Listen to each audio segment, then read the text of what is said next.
ऐसे स्थान पर योग का अभ्यास करें जो सम है, शुद्ध है, कंकड़, बालू और अग्नि से रहित है, जो शब्द, जलाशय और लता आदि से मन के अनुकूल है, आंखों को पीड़ा देने वाला नहीं है, एकांत है और वायु के झोंकों से रहित है।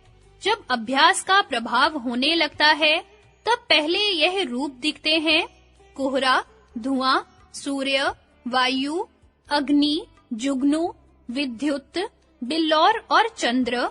यह सब रूप दिखकर जब शांत हो जाते हैं, तब ब्रह्म का प्रकाश होता है। जब पृथ्वी, जल, तेज, वायु और आकाश प्रकट होते हैं, अर्थात पांचों तत्वों का जय हो जाता है, तब फिर योगी के लिए न रोग है, न जरा है, न दुख है, क्योंकि उसने वह शरीर पा लिया है जो योग की अग्नि से बना है।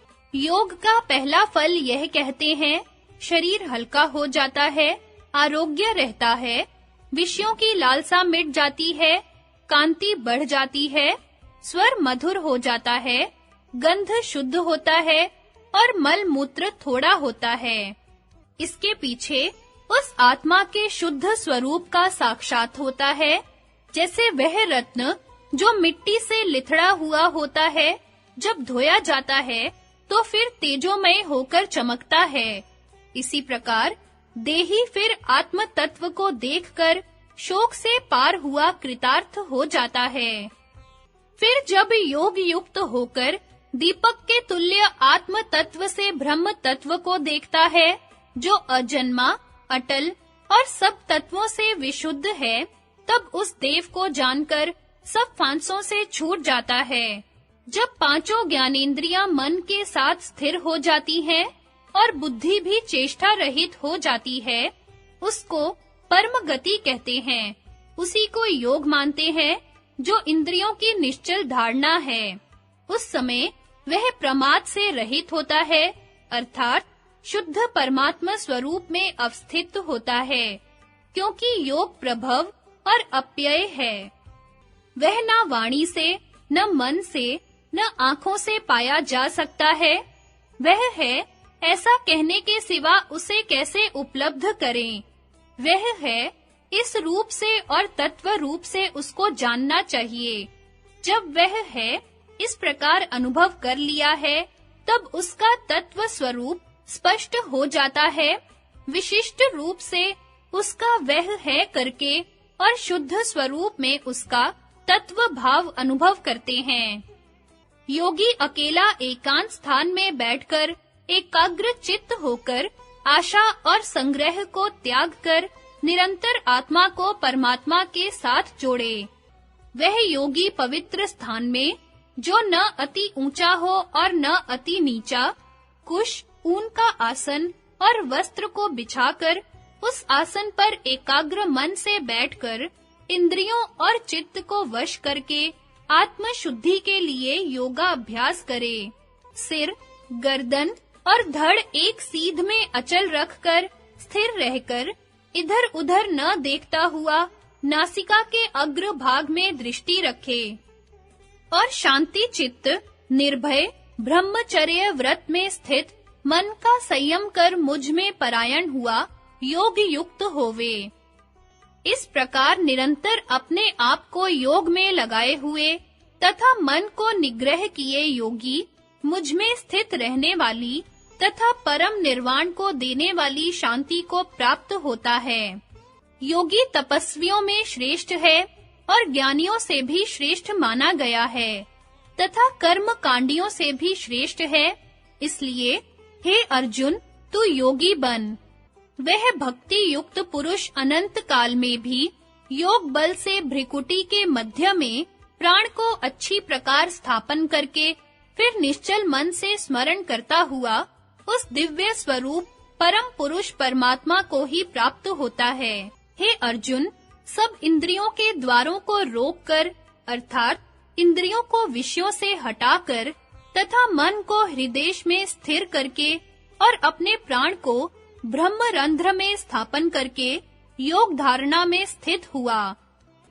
जो पुरुष ओम ऐसे इस एक अक्षर रूप ब्रह्म को उच्चारण करता हुआ और उसके अर्थ स्वरूप मेरे को चिंतन करता हुआ शरीर को त्याग कर जाता है, वह पुरुष परम गति को प्राप्त होता है।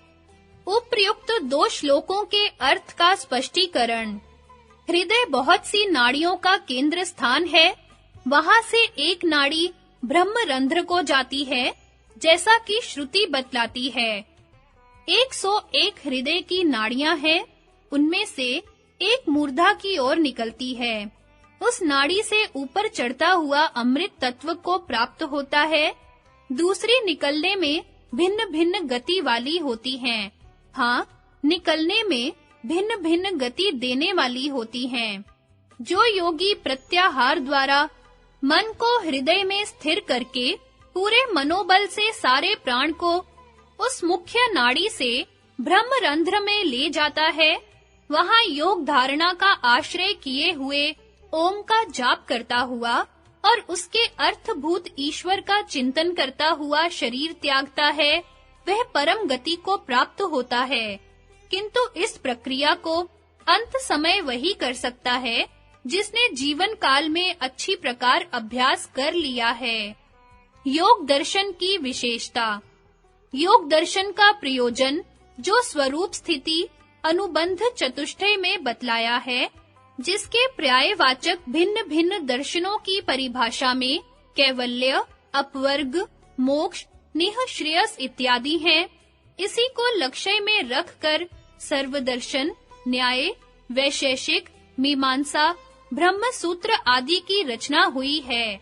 पर योग दर्शन ने इसको अति सुगमता, सरलता, नियम तथा ज्ञान पूर्वक और क्रियात्मक रूप से बतलाया है। योग के भेद। साधनों के भेद से योग को एक राजयोग अर्थात ध्यान योग, 2 ज्ञान योग अर्थात सांख्य योग, 3 कर्म योग अर्थात निष्काम कर्म अनासक्ति योग, 4 भक्ति योग, 5 हठ योग आदि श्रेणियों में विभक्त किया गया है। पहला, इस दर्शन का मुख्य विषय राजयोग अर्थात ध्यान योग है, पर उपर्युक्त सब प्रकार के योग इसके अंतर्गत हैं। 2 ज्ञान योग अर्थात सांख्य योग।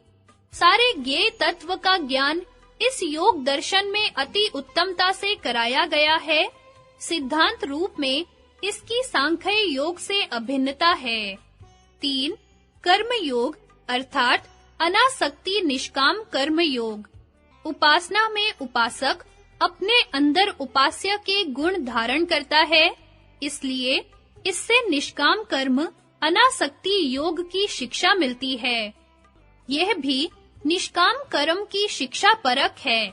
4 भक्ति योग।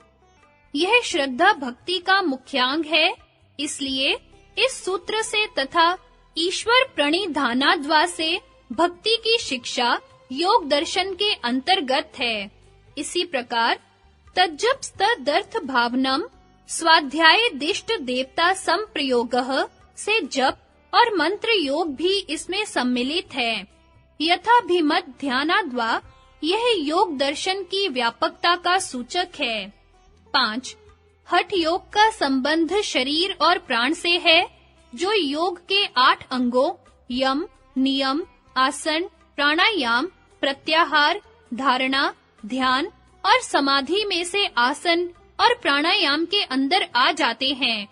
हठ योग राजयोग का साधन मात्र ही है, जैसा कि हठ योग प्रदीपिका के श्लोक 2 से विदित है।